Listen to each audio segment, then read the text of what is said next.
What happens when a gate agent's split-second decision, fueled by prejudice, collides with the hidden power of the two teenage girls she's targeting? You're about to hear the story of Jordan and Jessica Robinson, brilliant 17-year-old twins headed for the academic trip of a lifetime. They had their first-class tickets, their passports, and a dream. But when a woman named Brenda Gable decided they didn't belong, she didn't just ruin their day. She unknowingly lit the fuse on a corporate bomb. This isn't just a story about discrimination at an airport gate. It's about what happened next when a single phone call from two tearful daughters to their CEO father didn't just get them an apology, it triggered a multi-million-dollar catastrophe that grounded an entire airline. Stay tuned to find out how one act of injustice led to a spectacular, real-life reckoning. The air in Terminal 4 of New York's John F. Kennedy International Airport hummed with a unique kind of organized chaos. It was a symphony of rolling suitcases, muffled multilingual announcements, and the palpable thrum of 1,000 different journeys beginning or ending. For twin sisters Jordan and Jessica Robinson, it was the exhilarating overture to the most important trip of their young lives. At 17, they were a striking pair, identical in their high cheekbones and intelligent dark eyes, but distinct in their chosen expressions of self. Jordan, ever the pragmatist, had her hair pulled back in a neat long braid that fell over the collar of her simple but elegant navy blue blazer. Her fingers, long and nimble, absently tapped a rhythm against the handle of her sleek carry-on, her mind likely already rehearsing the opening lines of their presentation. Jessica, the more outwardly expressive of the two, let her identical hair fall in a cascade of soft curls around her shoulders. She wore a deep burgundy sweater, and her eyes, wider and more curious, darted around the terminal, absorbing the mosaic of human stories playing out around them. Tucked securely in Jordan's carry-on were the laminated credentials and detailed schematics for their entry into the prestigious Global Youth Science and Engineering Symposium in Zurich, Switzerland. Their project, a novel approach to microbial desalination using genetically modified bacteria, had beaten out thousands of other submissions from around the world. It was the culmination of 2 years of relentless work in their high school's advanced research lab, countless late nights, and a shared passion for science that had bonded them since childhood. This trip wasn't a vacation, it was a validation. It was their first major step onto the world stage. "Can you believe it, Jordy?" Jessica whispered, nudging her sister as they joined the priority boarding line for Global Wings Airlines, Flight 114 to Zurich. "In 10 hours, we'll be in Switzerland. We'll be presenting our work to actual Nobel laureates." Jordan allowed a rare, wide smile to break her focused expression. "I can believe we did the work to get here.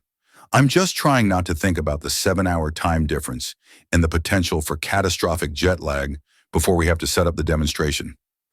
"Always the logistics," Jessica laughed, the sound bright and clear. "Let me handle the excitement. You handle the planning. It's why we're the perfect team." Their father, David Robinson, had insisted on first-class tickets. "You've earned the comfort," he'd said, his voice swelling with a pride that was almost tangible over the phone. "You've worked harder than most adults I know. I want you to arrive rested and ready to conquer the world. No excuses." David was a man who understood the value of hard work. He had built his empire, Ethelred Logistics, from a single delivery truck into a global supply chain behemoth that was the lifeblood for hundreds of Fortune 500 companies.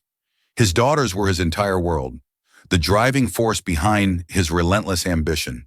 He had raised them to be strong, intelligent, and confident, to believe that no door was closed to them if they were prepared and persistent enough to open it. As they approached the boarding gate, G23, the sisters presented their passports and boarding passes to the gate agent. The woman behind the counter had a name tag that read Brenda. She was a stern-faced woman in her late 40s, with tightly permed blonde hair and eyes that seemed permanently narrowed in suspicion. She took their documents without a word, her painted-on smile not quite reaching her eyes. She scanned Jessica's passport, then her boarding pass.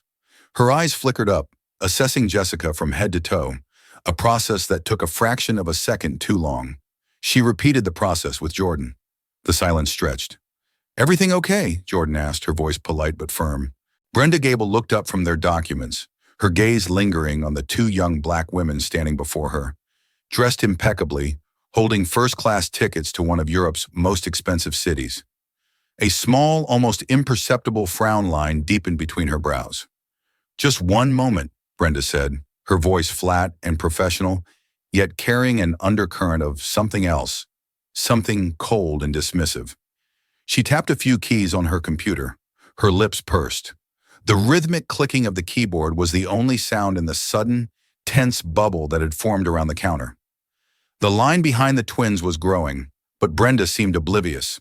For her, in that moment, only the anomaly in front of her mattered. And to Brenda, Jordan and Jessica Robinson were an anomaly. The air at the gate counter thickened with an unspoken tension. What should have been a routine 30-second scan had morphed into a silent, uncomfortable interrogation. Jordan and Jessica exchanged a quick, uneasy glance. They had navigated the world long enough to recognize the subtle shift in atmosphere that their presence could sometimes trigger, but they had never experienced it so overtly. "Is there a problem with our documents?" Jessica asked, her cheerful demeanor beginning to fray at the edges. Brenda Gable didn't look up from her screen. "I'm just verifying some information," she clipped out. The passengers in the line behind them were beginning to murmur, their impatience audible. One man in a business suit audibly sighed. Brenda finally looked up, her gaze holding a glint of what could only be described as accusatory satisfaction. "I'm seeing a flag on these tickets. I'm going to need to ask you both to step aside. We'll need to conduct an additional security verification." Jordan's brow furrowed. "An additional verification? We've already been through security. Twice. Our bags were screened, and we came through the TSA checkpoint without any issues." She was careful to keep her voice level, professional. Her father had always taught them, in moments of conflict, stay calm, stay articulate. Don't give them an excuse to label you. "This is a gate-level verification," Brenda stated, as if it were a common and unavoidable procedure. She gestured curtly to a small, cordoned-off area next to the counter. "Please wait over there. Someone will be with you shortly." Her tone brokered no argument. Humiliation began to prickle at the twins' skin as they moved to the designated spot, feeling the curious and, in some cases, suspicious eyes of the other passengers on them. They were being set apart, displayed as a problem. They watched as Brenda processed the next several passengers, a white family, an elderly Asian couple, a young man with a backpack, with brisk efficiency and polite smiles. Not a single one was flagged. Not a single one was asked to step aside. The message was clear, a silent, screaming siren. After 5 long minutes, a man in a slightly better-fitting suit, whose name tag identified him as Mr. Henderson, the station manager, approached them. He held their passports and tickets in his hand. Brenda stood just behind him, a smug, "I told you so" look on her face. "Good morning, ladies," Henderson began, his voice dripping with a practiced, insincere calm. "Brenda has brought a discrepancy to my attention. There seems to be an issue with the payment method used to purchase these tickets. We're unable to fully verify the transaction." This was absurd. Jordan's composure finally cracked, replaced by a wave of indignant disbelief. "A payment issue? These tickets were purchased 2 months ago through a corporate account. My father's company, Ethelred Logistics. They have a massive corporate contract with your airline. There can't possibly be a payment issue." Henderson gave a condescending little smile. "That may be so, but the system is what the system is. It's showing a verification alert, and for the safety and security of all our passengers, I can't allow you to board until this is cleared up." "So clear it up," Jessica said, her voice sharper now. "Call your corporate office. Look up the Ethelred account. It's one of your largest clients. This is ridiculous." "I'm afraid our hands are tied at the gate level," Henderson said, the lie slipping out smoothly. "The flight is about to close. We can't hold the plane for a ticketing issue." The final boarding call for Flight 114 to Zurich echoed through the terminal. It was a death knell for their meticulously planned trip. The plane, their dream, was right there, just beyond the glass. And these two people were building an invisible wall in front of them with flimsy excuses and veiled accusations. "So you're just denying us boarding?" Jordan asked, her voice trembling slightly with a mixture of anger and despair. "Based on a flag you can't explain and a payment issue that doesn't exist?" "We're not denying you," Henderson said. already turning away, a master of bureaucratic evasion. We are simply unable to board you at this time due to an unresolved security alert. You are welcome to speak to our customer service desk outside security to try and rebook. Brenda Gable slid their passports and tickets back across the counter towards the empty side, a gesture of finality. She refused to make eye contact. The gate door was closing, the last passenger had boarded. The dream was collapsing. Tears of pure frustration welled in Jessica's eyes. Jordan wrapped a protective arm around her sister's shoulders, her own eyes burning with a cold fire. They had done everything right. They had worked their entire lives to earn this opportunity, and it was being snatched away by the arbitrary, prejudiced whim of a gate agent and her cowardly manager. As they stood there, abandoned and humiliated while the jet bridge began to pull away from the aircraft, Jordan knew this was not over. Her father had taught them to be persistent, and their father had also taught them who to call when persistence was met with a wall of baseless authority. In a glass-walled conference room on the 48th floor of a skyscraper in Midtown Manhattan, David Robinson was in his element. He stood at the head of a polished mahogany table, commanding the attention of a dozen stony-faced executives from a German manufacturing conglomerate. Intricate logistics charts and shipping lane projections glowed on a massive screen behind him. This was the final critical negotiation for a new nine-figure contract that would cement Ethelred Logistics' dominance in the European market for the next decade. David was a tall, imposing man whose bespoke suit did little to hide the powerful frame of someone who hadn't forgotten the years he'd spent loading his own trucks. His voice was a deep, resonant baritone that could soothe a nervous client or dismantle a flawed argument with equal precision. He was known for his strategic brilliance, his obsessive attention to detail, and his unwavering calm under pressure. "So, to summarize, gentlemen," David was saying, his gaze sweeping across the room, "Ethelred's integrated customs clearance protocol will reduce your cross-border transit times by an average of 18%. That's not a projection, that's a guarantee, backed by a penalty clause. No one else at this table can offer you that." He was about to deliver the closing remarks that would seal the deal when his personal phone, sitting face down on the table, began to vibrate.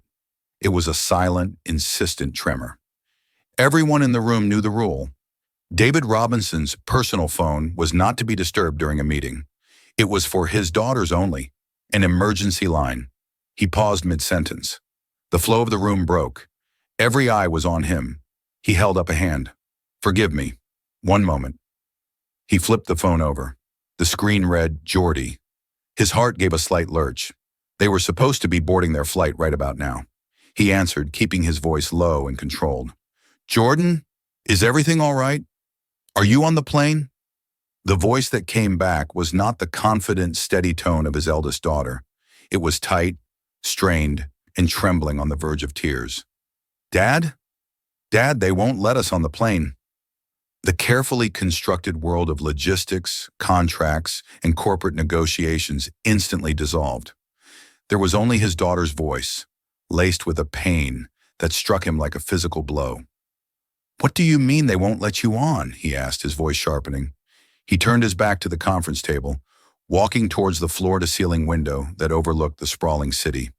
"The gate agent, her name is Brenda," Jordan began, recounting the entire humiliating ordeal. She detailed the unexplained flag, the nonsensical payment issue, the condescending dismissal by the station manager, Mr. Henderson, and the final crushing moment of watching the gate close. Jessica's soft sobs could be heard in the background. David listened, his knuckles turning white as he gripped his phone. The calm, strategic CEO vanished, replaced by a father hearing the hurt and humiliation of his children. He had spent their entire lives building a world for them, a fortress of opportunity and advantage, designed to protect them from the very poison of prejudice he had faced countless times himself. And in one fell swoop, a gate agent and her manager had breached those walls and wounded his daughters. An ice-cold fury, precise and terrifying, began to build in his chest. It was not a hot, reckless anger, but a cold, calculating rage. "Put the manager, Henderson, on the phone," David said, his voice dropping to a dangerously quiet level. "He walked away, Dad," Jordan said. her voice cracking. "He said we have to go back outside security to the ticketing counter. He's gone."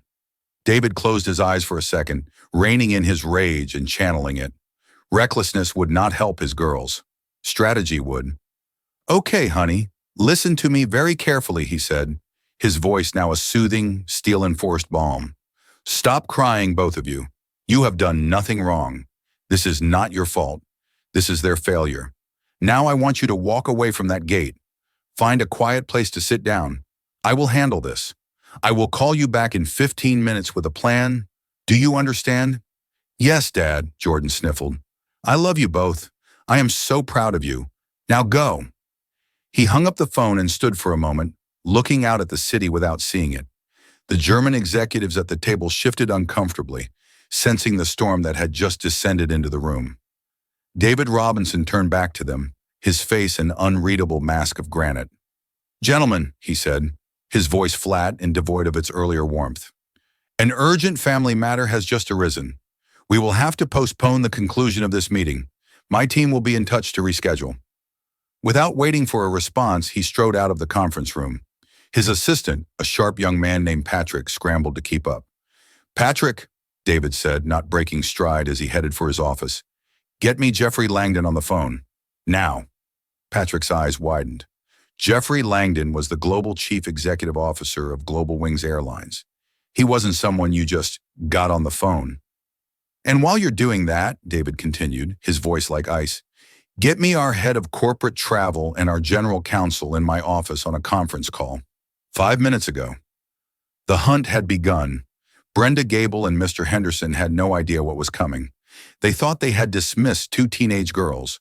They had no idea they had just kicked the door down on the den of a lion. David Robinson's office was a sanctuary of calculated power.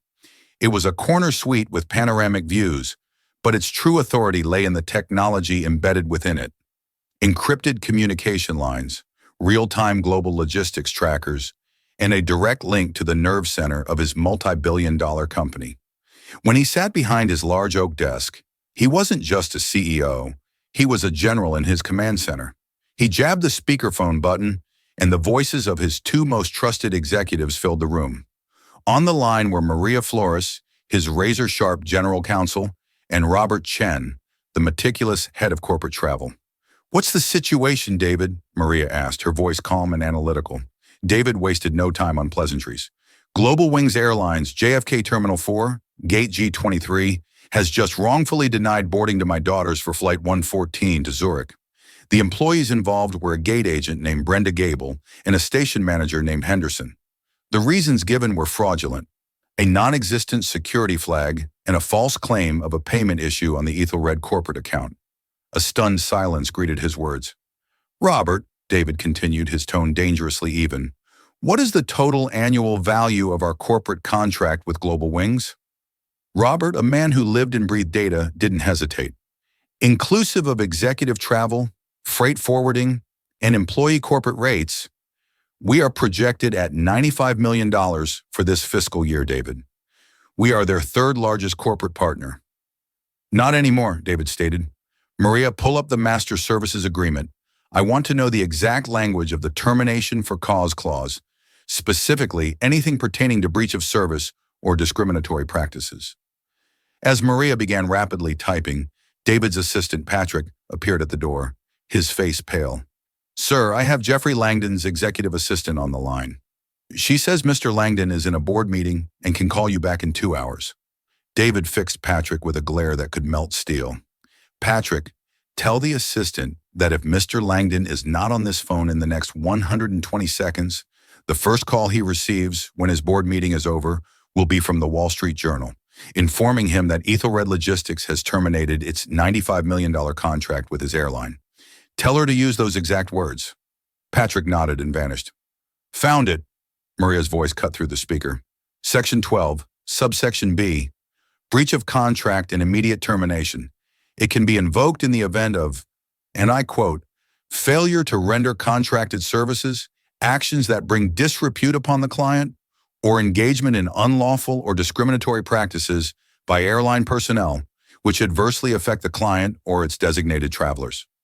The clause is ironclad, David. It requires written notification, but the termination is effective immediately upon receipt. Excellent, David said. Robert, begin the process. I want every single Ethelred booking with Global Wings, passenger and freight canceled. I want our corporate portal to have them delisted as a preferred carrier within the hour.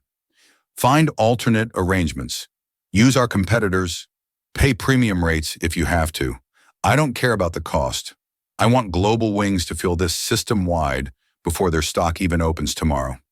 Right away, David, Robert said, the gravity of the order clear in his voice. The intercom buzzed. Mr. Langdon is on line 1, sir, Patrick said, his voice trembling slightly. David picked up the receiver. Jeffrey! The voice on the other end was smooth, polished, the voice of a man accustomed to power. David! To what do I owe the rather urgent pleasure? My assistant seemed to think the sky was falling. The sky is falling, Jeffrey. On your airline, David said coldly. As of approximately 30 minutes ago, your employees at JFK, a Brenda Gable and a Mr. Henderson, denied boarding to my 17-year-old twin daughters on a fully paid, first-class corporate ticket. They are en route to represent their school at a science symposium in Zurich.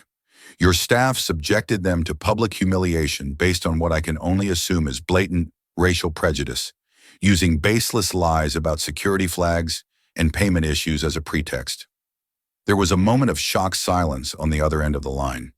David, I am speechless. That is completely unacceptable.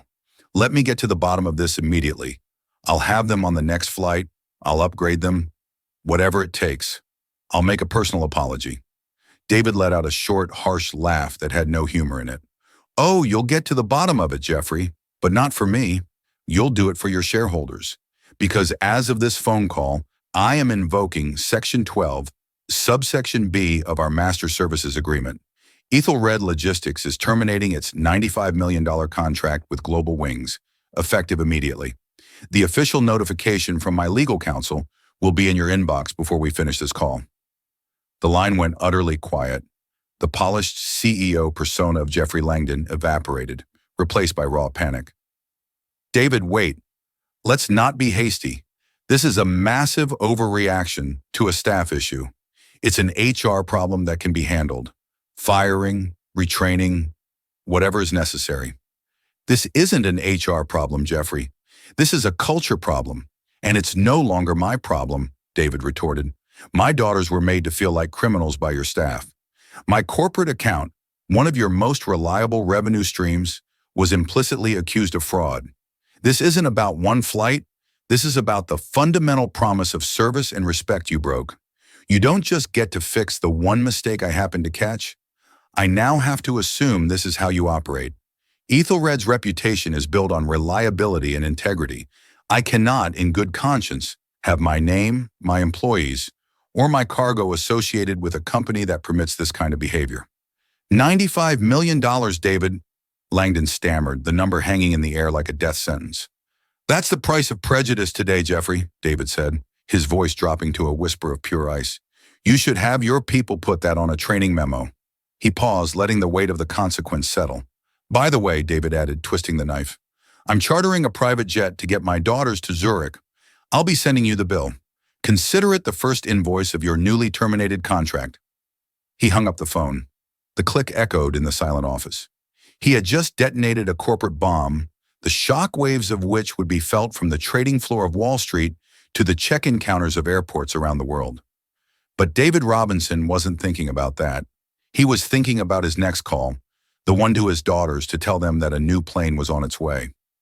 For station manager Henderson, the 10 minutes after Flight 114 pushed back from the gate were a moment of quiet satisfaction. He had in his mind efficiently handled a minor irregularity. He had backed his employee, avoided a scene, and kept the operation moving. He was tidying up some paperwork at his podium when the gate phone rang with a shrill, piercing urgency he had never heard before. He picked it up. Henderson. The voice on the other end was frantic, high-pitched, and belonged to the director of East Coast Operations. Henderson, what the hell happened at your gate? What did you do to Flight 114? Henderson was taken aback. Nothing. The flight departed on time. We had a small ticketing issue with 2 passengers. They were denied boarding pending verification. Standard procedure. Standard procedure? The director shrieked. The CEO of Ethelred Logistics just called Jeffrey Langdon directly. He's pulling the contract. The entire $95 million contract. It's over. He says you and some agent named Gable humiliated his daughters. What in God's name did you do? The blood drained from Henderson's face. Ethelred Logistics. The name hit him like a physical blow. He had seen the name on the ticketing information, but in his haste and arrogance, he had dismissed its significance. The 2 teenage girls were David Robinson's daughters. The world began to spin. "Get them back," the director screamed. "Find those girls, get them on their knees and apologize. Put them on the next flight in the presidential suite if you have to. Fix this, Henderson. Fix it now." Henderson slammed the phone down, his hands trembling. He spun around, his eyes wild, and locked onto Brenda Gable, who was calmly closing out the flight on her computer. "Gable, my office, now!" he barked. Brenda looked up, startled by his tone. In the small, windowless office behind the gate area, Henderson relayed the phone call, his voice a mixture of terror and rage. "His daughters? They were his daughters?" Brenda whispered, her face turning ashen. Her professional composure dissolved into raw fear. She had seen the Ethelred name, but had assumed the girls were distant relatives of some low-level employee, perhaps using a corporate discount they weren't entitled to. The thought that they were the children of the titan of industry himself had never crossed her prejudiced mind. "Find them! The director said to find them and fix it!" Henderson yelled, grabbing his jacket. They rushed out of the office and back into the bustling terminal.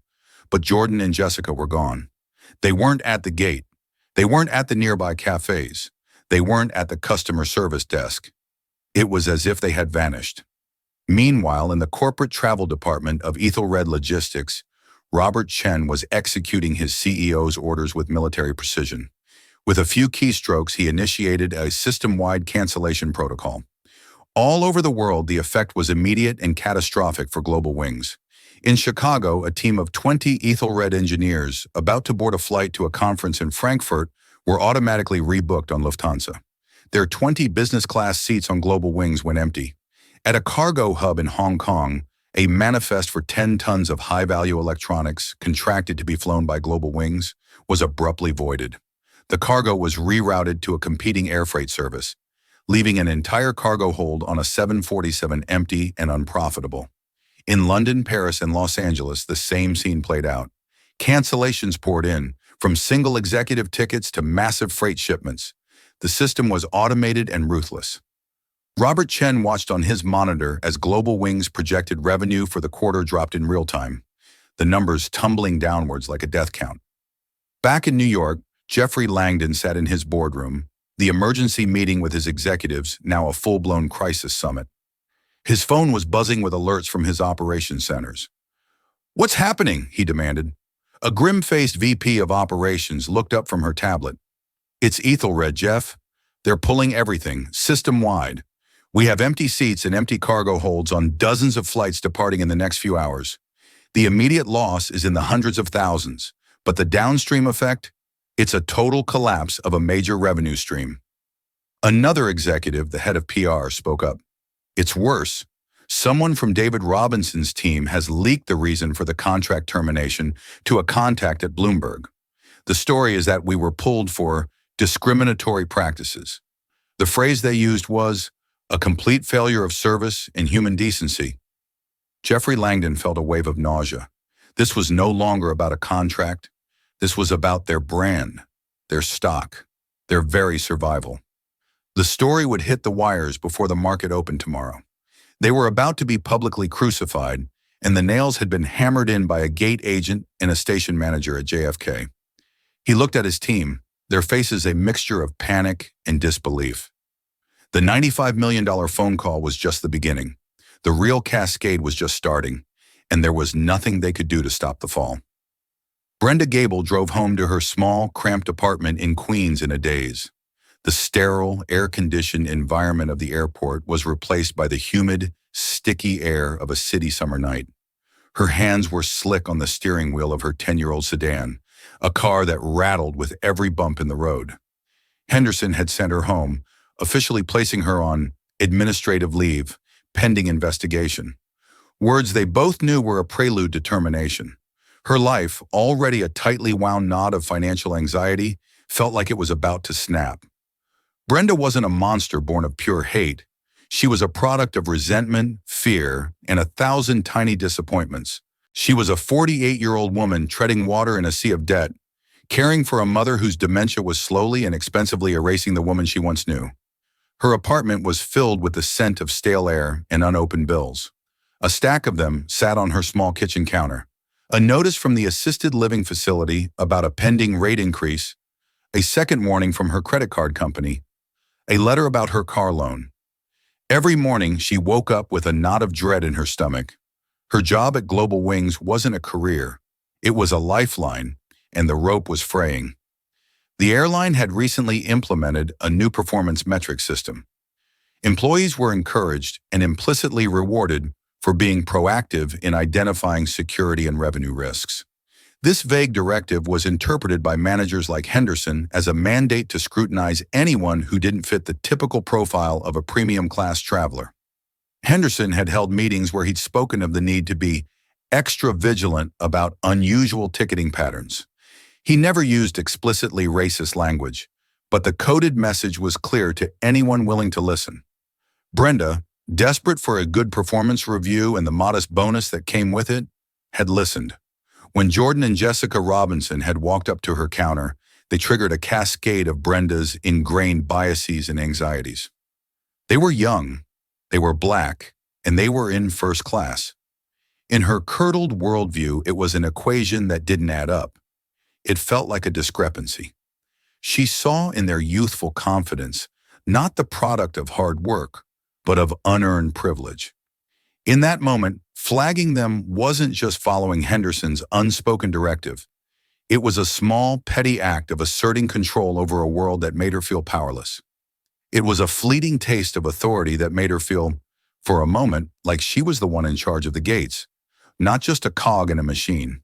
She had made a snap judgment, a shortcut based on a lifetime of accumulated prejudice. In Henderson, a man whose primary motivation was to avoid any complicated paperwork or confrontation that might require effort, had backed her play without a second thought. Now the consequences of that shortcut were bearing down on her. The twist wasn't that Brenda was secretly a good person. It was that her bigotry was so mundane, so deeply intertwined with the ordinary desperation of her life. She hadn't denied the girls boarding out of some grand, malevolent scheme. She had done it because it was easy, because it affirmed her biases, and because she thought she could get away with it. She believed they were powerless. That was her fatal, life-altering miscalculation. As she sat at her kitchen table, the pile of bills mocking her, her phone buzzed. It was a text from a coworker. "Brenda, you need to see this. It's on the news." She clicked the link. It was a major financial news network. The headline read, "Ethelred Logistics terminates 95 Miller's contract with Global Wings citing discriminatory practices. Airline stock in pre-market nosedive." Her heart hammered against her ribs. She scrolled down, and there, in the third paragraph, was her name. A source within the airline, likely leaked by a panicked executive trying to contain the damage, had identified her and Henderson as the employees at the center of the incident. Brenda Gable's mundane act of prejudice was no longer a secret. It was now Exhibit A in a national news story about corporate malfeasance and racism.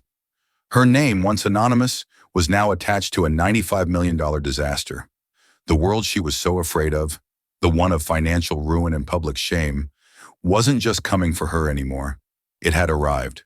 The karma that came for Brenda Gable and station manager Henderson was not a single, swift lightning bolt. It was a slow, grinding, and inescapable demolition of their lives, beginning the moment the sun rose the next day. For Global Wings Airlines, the damage was immediate and spectacular. When the stock market opened, their stock, GWA, plummeted 28% within the first hour of trading. The story of Ethelred's departure, framed as a righteous stand against corporate bigotry, was the lead story on every business channel. The phrase, "the price of prejudice," which David Robinson had uttered so coldly to Jeffrey Langdon, had gone viral.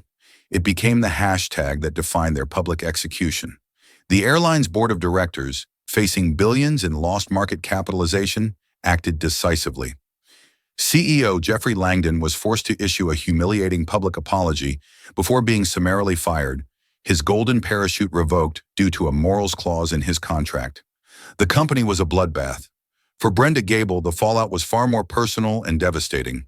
Her full name and, terrifyingly, a photo from her employee ID had been leaked and were now circulating on social media. She became the face of the scandal, a meme, a symbol of casual racism.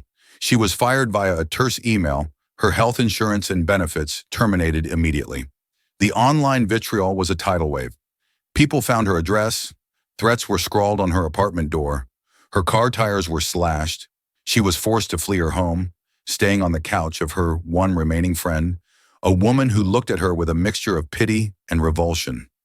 She tried to find another job, but she was radioactive. The moment a potential employer Googled her name, the interview was over. No one in the travel industry or any customer-facing industry would touch her. The modest bonus she had been so desperate to earn now seemed like a pittance compared to the lifetime of unemployability she had secured for herself. Her mother's assisted living facility, upon seeing the news and the subsequent halt in payments, began the formal process of discharging her. Brenda was now not only unemployed and infamous, but also on the verge of becoming the full-time caretaker for a mother who no longer recognized her, with no income to support either of them. The financial house of cards she had so precariously built had been utterly obliterated. Henderson's fate was just as grim, though it played out in the sterile corridors of corporate law. He had tried to save himself by throwing Brenda under the bus, claiming in his official statement that she had acted alone. A rogue employee whose unforeseen biases did not reflect company policy. But David Robinson's legal team was thorough. They subpoenaed internal emails and records from Global Wings. They found the memos from Henderson about being extra vigilant. They found performance reviews where he praised employees for being proactively risk-averse in ways that correlated directly with flagging minority passengers for extra screening. The airline's own internal investigation, desperate to find a scapegoat higher up than a single gate agent, discovered that Henderson's station had a statistically significant and indefensible pattern of subjecting black and brown travelers in premium cabins to extra checks compared to their white counterparts. Henderson's attempt to paint himself as an innocent bystander backfired spectacularly. He was fired not just for his role in the Robinson incident, but for fostering a systemic culture of discrimination at his station. His pension was voided. He was named as a co-defendant in a massive class action lawsuit filed by the ACLU on behalf of dozens of other passengers who now came forward with their own stories of humiliation at the hands of Global Wing staff. His professional reputation, built over 25 years, was not just tarnished, it was vaporized. He went from a respected middle manager to a pariah, his name forever linked to one of the biggest corporate race scandals of the decade. The karma was crushingly specific. Brenda, who judged others based on a snapshot of their appearance, was now judged by the entire world based on a single viral snapshot of her worst moment. Henderson, who wielded his minor authority with cowardly indifference, was crushed by the weight of a far greater authority he had never anticipated. They hadn't just made a mistake, they had revealed who they were, and the world, led by the quiet, unstoppable force of a father's love, had held up a mirror from which they could never look away. While the shock waves of a corporate implosion were tearing through Wall Street, a different kind of journey was unfolding 30,000 feet above the Atlantic. The Gulfstream G650 that David Robinson had chartered was an oasis of serene luxury. The cabin, paneled in soft cream leather and polished dark wood, was whisper quiet, the roar of the engines a distant hum. For the first hour, Jordan and Jessica had been silent, wrapped in plush cashmere blankets, the trauma of the gate still clinging to them like a phantom chill. They were no longer the humiliated, tearful girls left behind at Gate G3, but the transition was not yet complete. They were in a liminal space processing the violent whiplash of the last few hours. Jordan was the first to speak, her voice low. "Did you see Henderson's face When he and Brenda came rushing back out into the terminal, looking for us? Jessica nodded, staring out the window at the endless blue horizon. I did. It wasn't remorse. It was just panic. The look of a man who realized he'd kicked a dog, only to find out it was a wolf. It wasn't about us, Jordan mused, a profound and bitter understanding dawning on her. To them, we weren't people. We were a problem they thought they could sweep away. We only became human to them when they found out whose daughters we were. The in-flight satellite phone chimed softly. It was their father. Girls, how are you doing? Truly.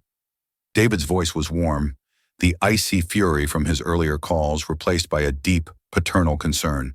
We're okay, Dad, Jessica answered, trying to sound stronger than she felt. This plane is unreal. It's just a tool, sweetheart. Like a hammer or a wrench, David replied. It's how you use it that matters. I want to talk about what I did. I know it was aggressive, and I need you to understand why. The sisters exchanged a look, leaning closer to the phone. I didn't do it just because I was angry, though God knows I was, he continued, his voice resonating with a lifetime of experience. I did it because people like Brenda Gable and Mr. Henderson operate on a currency of perceived power. They saw two young black women and assumed you had none. They made a calculation, a risk assessment. And their assessment was that the cost of discriminating against you would be zero. Today, I made sure their calculation was wrong. I made the cost so high that no one at that airline will ever make that same mistake again without thinking about this day. Power isn't about getting your way. It's about rewriting the equation for people who don't have a voice. The words settled over them, profoundly reshaping their understanding of the event. It wasn't just revenge. It was a lesson in systemic leverage. They weren't just the beneficiaries of their father's power. They were now students of it. Upon landing in Zurich, they were met by a handler who whisked them through a private customs channel and into a waiting Mercedes. They arrived at their hotel rested, focused, and imbued with a new, steely sense of purpose.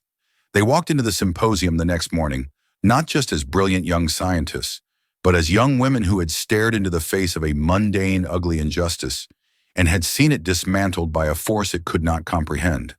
That quiet, unshakable confidence radiated from them. Their presentation was flawless. Jordan laid out the complex biochemical pathways of their modified bacteria with a calm, clinical precision, while Jessica spoke passionately about the humanitarian applications, painting a vivid picture of a future where their technology could bring clean water to arid, impoverished regions. During the Q&A, a famously skeptical German professor, a man named Dr. Klaus Richter, challenged them on the long-term ecological stability of introducing a genetically modified organism. What assurances can you provide he asked brusquely, that your solution today does not become a far greater problem tomorrow? Jessica fielded the question without a blink. She walked him through their three-tiered fail-safe protocol, the built-in gene sequencing triggers that would render the bacteria inert after a set number of reproductive cycles. She concluded, Dr. Richter, our entire project is predicated on the principle of responsible innovation. The same mindset that drives us to solve a problem like water scarcity also obligates us to anticipate and neutralize any potential harm. We believe you cannot have one without the other. A murmur of approval rippled through the hall. They had not only answered the question but had articulated a mature scientific philosophy. They won the symposium's top prize, the Avant-Garde Award for Innovation, and were swarmed afterwards by venture capitalists and university department heads, all wanting a piece of their future. In the months that followed, the global wings implosion became a legend.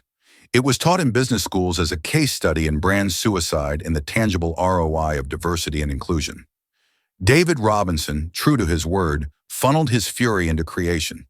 He launched the Ethelred Initiative for Equitable Travel, AIET, seeding it with a $50 million endowment. Its mission was to audit and certify airlines on their DEI practices, fund scholarships for underrepresented youth in aviation, and provide pro bono legal services for travelers who had experienced discrimination.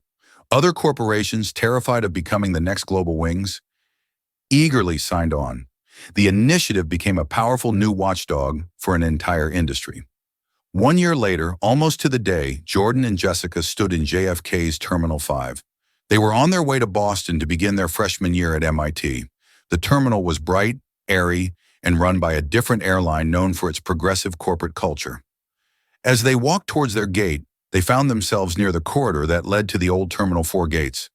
On a quiet impulse, they walked down it, stopping where Gate G23 used to be.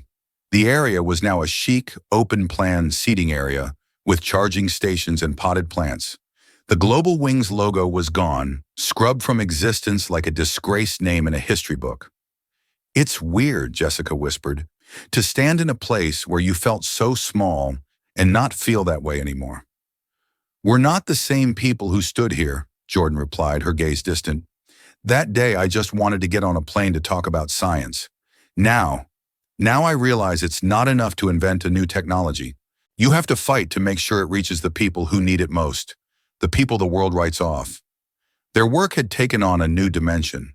They were already consulting on an AIET-funded project to bring clean water tech to sub-Saharan Africa. Their scientific ambition was now fused with a powerful social conscience. They turned and walked away from the ghost of the gate, their rolling suitcases clicking in unison on the polished floor. They hadn't asked for the fight, but it had found them.